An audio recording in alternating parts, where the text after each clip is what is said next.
মানিকপুরের রাস্তাটা কোন দিকে? তুমি কলকাতার লোক হয়ে মানিকপুরে যাবা, এই রাস্তা দিয়ে সোজা চল যাও। এই রাস্তায় কোনো গাড়ি চলাচল করে না? এই রাস্তায় হেঁটে যেতে হবে, তাই দেখো গা। শহরের লোকদেরকে অত কমজোরি ভাবেন না, আমি হেঁটে চলে যেতে পারবো। এই রাস্তা তো শেষ হওয়ার নামই নিচ্ছে না, আর কত দূর। কি ব্যাপার, আপনি রাস্তায় শুয়ে আছেন কেন? এই ভারী বস্তা নিয়ে আর বাড়ি যেতে পারছি না। আপনাকে আর কষ্টকে নিয়ে যেতে হবে না, দিন বস্তাটা আমাকে দিন। এইদিকে কাউকে লুকাতে দেখেছো?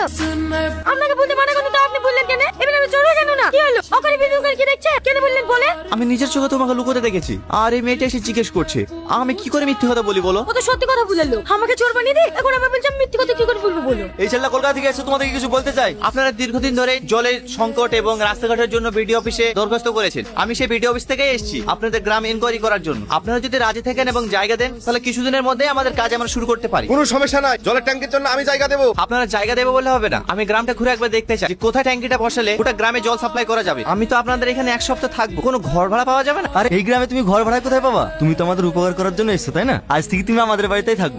চলো। স্যারকে খেতে দাও। আরে আপনি আমাকে স্যার বলছেন কেন? আপনি আমার বাবার বয়সী, আপনি আমাকে টনি বলে ডাকবেন। আচ্ছা ঠিক আছে, অনেক বেলা হয়ে গেছে, টনিকে কিছু খেতে দাও।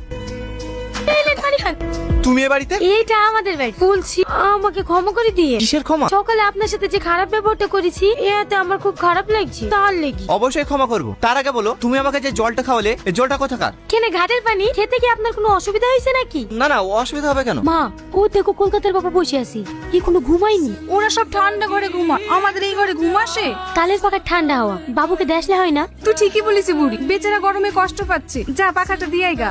আপনার গরমে ঘুম আসে না তাই না? এই পাখাটা দিয়ে হাওয়া খান, তাহলে ঘুম চলে আসবে। এটা দিয়ে এইভাবে বাতাস করবো তো ঘুমাবো কখন? আপনারা শহরের মানুষ তো, তাই আপনাদের অভ্যাস নাই। আমার মা আমাকে সারা রাত হাওয়া করে, আমিও ঘুমাই, আমার মাও ঘুমায়। কি একটু অসুবিধা হবে? এই 7 দিন তো দেখতে দেখতে কেটে যাবে। যাও তুমি ঘুমিয়ে পড়ো। কাকি, আপনাদের টয়লেটটা কোন দিকে? ও কি মধু, আরে পায়খানাটা কোন দিকে? ওইসব আমাদের নাই বা, আমরা সব ঘাটের ধারে যাই। তো বদনাটা না, ঘাটের ধারে চলে যাও। কাকি, ঘাটের ধারে আবার কোন দিকে? পথ পানে যাও, দেখো সব ঘাটের ধারে যাচ্ছে। আমার খুব ইমার্জেন্সি পেয়েছে, কোন দিকে যাবো? দেখতে পাচ্ছেন না অনেক জায়গা পড়ে আছে, যে কোনো একটা আড়াল দিকে বসে পড়ি। ওই ঝোপ ঝাড়ে আপনি নেই তো? না থাকার কি আছে, থাকতে পারে। যান যান, ওই ঝোপটির আড়ালে বসে পড়ি। এখানে বসি। কেরে শালা, আমার রাইভে হ্যাক পেয়েছি, শহর কিন্তু কি?